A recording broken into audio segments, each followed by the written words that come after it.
Spencer, get us up to speed. Last time on the Chronicles of Sharpie and Quark, our heroes had lost Lord Butzelot. Hearing rumors of his flight in the night, what a fright.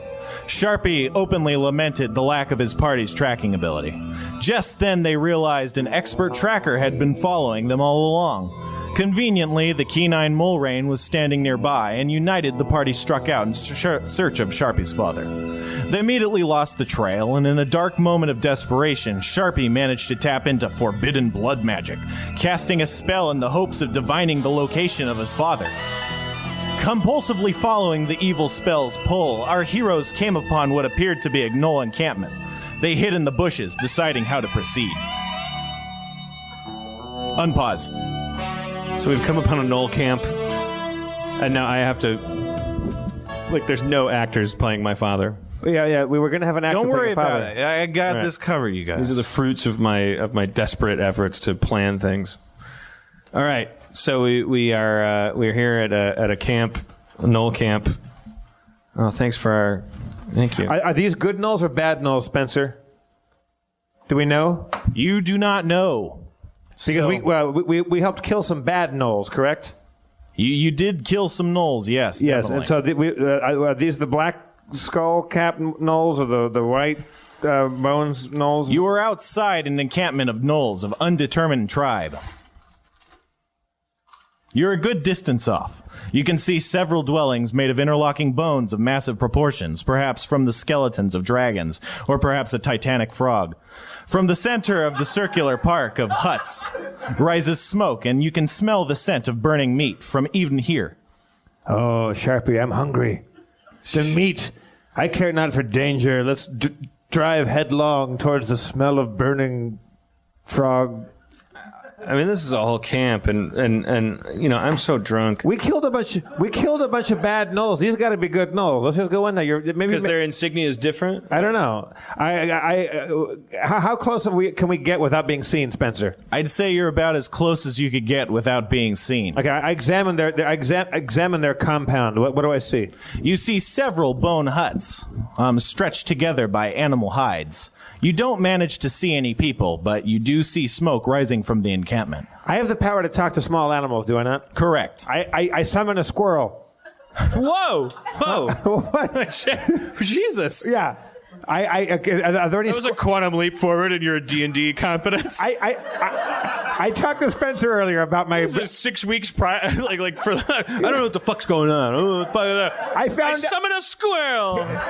We were at the Pikey earlier, and Spencer told me that gnomes have the ability to talk to animals. All right. I'm gonna send a fucking squirrel in okay. there. Are there any squirrels or small rodents about that I can convene with? Spencer? Casting Speak with Animals on yourself, you manage to call over a small squirrel. Hey, squirrel. Listen, man, you don't know me from Adam. Do me a solid. Go and sneak in that camp and tell me what the name of their Knoll tribe is. It's like what name? What name? Like of the tribe? Yeah, find out. Are they the Knolls, the evil Knolls that we killed? Or are they the good Knoll tribe that might be on our side? Do you have any nuts? Well, do I? The insignia, there's a white skull insignia, and then there's a black paw or something like that. Right. Yeah. Like tell the squirrel to look for one of the other. Look for the insignia of the Knoll tribe, and listen, squirrel. Here's 2 nuts on the front end. There'll be 6 more when you come back. Duke 'em. Oh yeah. You know what? Yeah. Oh. They'll be nuts. You're gonna be up to your tits and nuts. Ecstatic, the squirrel rushes off into the village. All right, well, we got some time when he runs his recon. You hear rustling in the brush behind you. Uh-oh. Before you can react, you hear a low, grating snarl. Move and you're dead. Just kidding. But keep your voices and weapons down. Wait. That's a lot to react to. Passive-aggressive burglar? I think we've been ambushed by a verbal roller coaster. I put one hand up and the other hand down. You do that. I slowly turn. You slowly turn. Before you, you see a yellow Knoll with matted fur coated in grime, bits of grass, and dried blood. He wears brown leather armor and carries a wavy-bladed dagger. He smells awful and wears a necklace made of bones, ears, and fingers. I mean you no harm, he says, brandishing a dagger dangerously close to your face. Wait, this guy's complicated. Mean us a little less harm. He does bits. Yeah. What's his insignia? I just want to make sure I get the Crips and the Bloods. He has a small black paw print on his chest. Those are the good guys. Those are the good guys. Yeah. Why did I talk to that squirrel? I might have sent him to a certain death. Don't worry about him. What are you guys doing outside this encampment? I don't want to jinx myself, but why don't you mean us any harm? Because I've been following you. I thought you might be able to, track Lord Butzelot and I'd be able to reunite with him. You see, my name is Yurch, and as of the Butts alignment with the Blackpaw Knolls, I was sent over to keep an eye on Lord Butzelot, but he'd managed to elude my grasp in the night. In a fright. So you've been our protector, but you lost track of us? I've been watching you, take this several day trip, and I've been hoping you'd find your father. Well, you could have thrown a helping hand a couple times. We almost got our asses kicked back there. You seemed fine. All right, Yurch.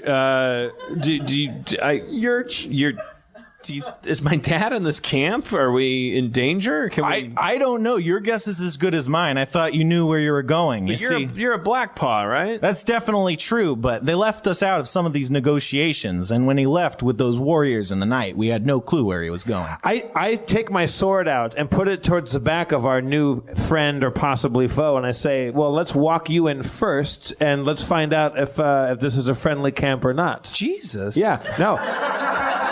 I'm just saying, this guy had a knife dangerously close to your face saying he was your friend. I have a knife dangerously close to his spinal cord saying, walk us in there and say, how do you do? He mulls over your offer and he says, that seems like a good plan. I could tell you right now that this is a White Skull camp. You can see by all those bones they used to make their huts. Yeah, those are our enemies. We've been. Whoa. Okay, let's stop. Where's my dad? Where's the squirrel? Well, squirrel's getting the squirrel returns. Squirrel. The squirrel returns. Oh, Jesus Christ, yeah. All right, everybody fucking calm down. Squirrel, what did you see? I saw a bunch of white skulls. Yeah, we found that out All already. right, you useless fucking dick. There's more. That was just the first sentence of my small speech. Sorry, squirrel. Here's a nut. Continue. It appears that the village is on fire, and several slain Knolls lie in the streets. There's a battle afoot. Well, any enemy of our enemy is our friend, correct? A squirrel of our white-pawed Knoll is a black-pawed Knoll. Let's go. Yes. You know what the squirrels say, Dan? While you're watching the squirrel, the Yurch, who was previously under your blade, manages to squirrel himself away and rushes towards the village. He says, "Don't waste any time and mind those traps." And he dashes away towards the village. Right behind you, Yurch. Traps minded. Do I need to cast any light to make sure I don't step in a trap or something? You don't have any. Oh, I guess you probably could cast some light, but I mean, you guys aren't too well versed in traps, to be honest. I bet I have a spell for detecting traps. Hold on. Oh, maybe. I could send a bunch of squirrels and I summon a murder of squirrels. 2.5 squirrels show up. That's metric. I have a squirrel. You see, I keep forgetting that I always kill a squirrel when I do that. I send squirrels forward in an advanced guard to detect any traps. You send the squirrels forward. They run into a small wire that you hadn't previously seen. A large bag flies and hits the squirrel in the face. He's covered in a white powder. He stumbles blindly into a bush. So we're good to go. Well, I feel like we should make sure he's okay. He's basically like a hero. Until we know he's dead, we should probably check in with him. Yeah, I examined the squirrel's condition. It appears to be covered in a white powdery substance of unknown origin. I snort the powder. It was just flour. What? He got hit by a sack of flour. He's dazed, but we tripped the trap. We're good to go. Well, who leaves a trap that's just a sack of flour? Yeah, they're heavy. They can kill a squirrel, or at least daze him. They didn't even kill a squirrel. Huh? I'm telling.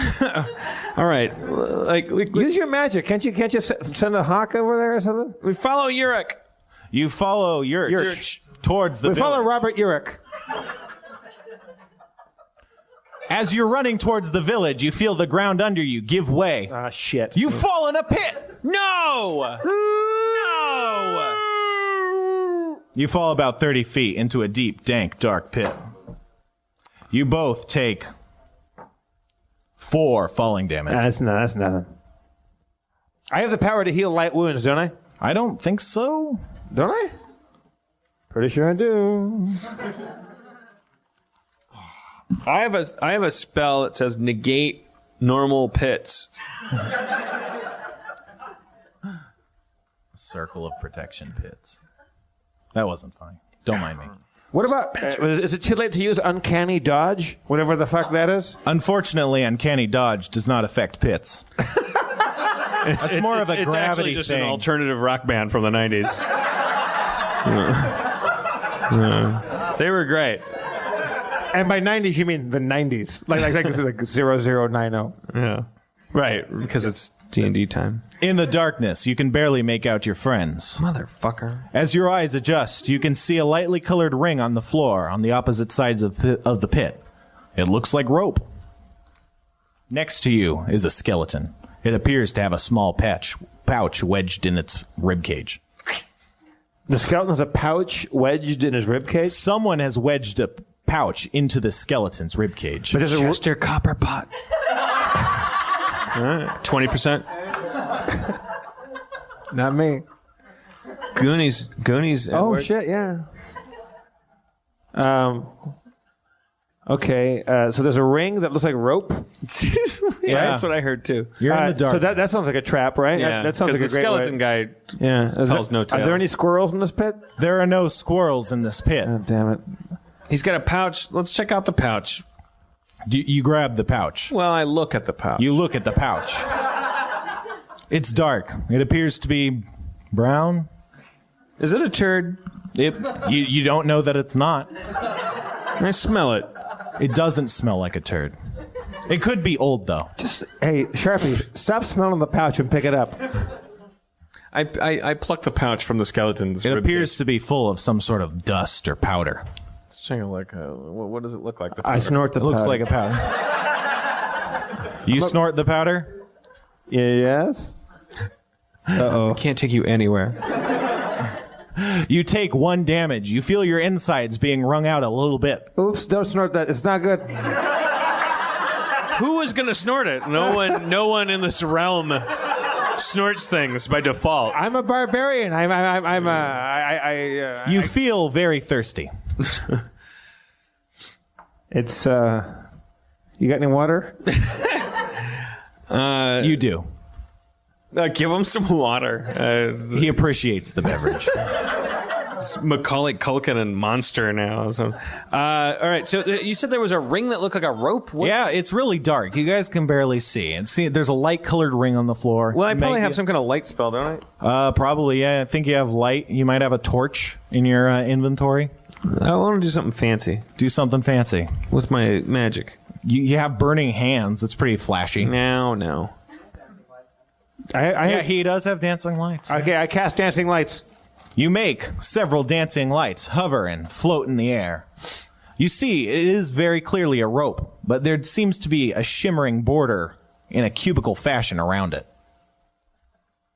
I just don't get it. Big red, any thoughts? It's like a. Obviously, there's a skeleton down here. Yeah. Now, the rope. He tried to do something with that rope, too. He did the obvious thing. He grabbed the rope. Now he's a skeleton as a result. Why he has a pouch in his rib cage? Do we need that? Do we need that pouch? We need that pouch, right? I don't know. You need it, probably. Yeah, it's terrible. Right. Okay. Well, anybody? Well, yeah, but it might have poisoned him and he might have died. Anybody? Throw the powder around it to see if This guy thinks the cube is a force field around the rope. All right, we got a guy in the front row that thinks the cube is a force field around the rope. Force field around the rope? What is the powder going to do to that? I take the pouch and I sprinkle the powder on the cubicle, or the cube around the thing. It gives a violent shudder and a terrible shriek. It appears to be a gelatinous cube, an ooze formed into a cube, with the sole purpose of engulfing anyone that falls near it. It lurches forward. Whoa! It's in the way that you use it. Well, it's been a long time since I've said it, but Ray of Frost. Thought that was cooler than it was. It was exactly as cool as they responded. It lunges towards you, but you step aside and cast a quick ray of frost into its left cubicle side. Wait, we're being attacked by a big jello right now, aren't we? Yeah, you are. Oh, well, don't turn around and talk to it. We should bone out. Yeah, we should bone out. The frost hits it in the side and does 2 damage to the cube. Yeah, whatever. It doesn't seem very bothered. I will be more powerful at higher levels. Flaming sword. Pulling your flaming sword from its sheath, you strike at the cube. You strike the cube. A flaming gash appears in its hide, and it quickly seals itself over with its oozing bulk. Shit. It takes some damage. Hold up. Here, It takes 5 damage. I have a potion of enlarged person, and it's not what you think. Or is it? This was not given to me through email. I toss it to Quark. Drink it. Drink this potion of enlarged person. Snort it. I snort the potion. You snort the potion and immediately grow to giant heights. You almost squeeze everyone else. You are so large in the pit. You feel like you could climb out, but you aren't as tall as the pit. You're still inside. Now you're giant. Can I step on the big jello? You can attempt to step on the jello. I use my giant enlarged foot and squash the big jello. You critically squash the big jello. It's like Price is Right. It flies into pieces. The rope is all yours. We use the rope to climb out, I guess, right? You exit the pit. All right. Yeah. Whew. By the sound of that audience applause, I detect a time to stop playing Dungeons and Dragons. I feel like they have decided that it's time to stop. Well, I will say this. That was a close call. Yes. But I have the feeling that inside that encampment with the Knolls, we're going to meet your father either next week or maybe a week after that, depending on whether or not. Or if we push it long enough, we got until 2013 to. Before we go on our Harmontown tour, we're going to meet Lord Butts-a-Lot. Yeah, we'll go find him. We'll go. We'll bring Tim Curry back and. Yes, we're going to. I'm going to say we promise you Tim Curry next Monday. No, I'm kidding. I really want Tim Curry or Julian Sands. These are 2 people that you hang out with. That I don't hang out with them. I've met them a few times. Well, you hang out with them more than I do. My fantasy is to have one of them come on and read Yelp reviews. I want Tim Curry to read Yelp reviews. Outback Steakhouse. When we arrived on Tuesday, we thought it would be an ordinary steak. We did not know how poorly we'd be treated. The service was appalling. That'd be great. Because I think a lot of people that write those Yelp reviews are picturing themselves as Tim Curry, kind of. Like empowered and British. Thank you, Spencer, everybody. Spencer Crittenden.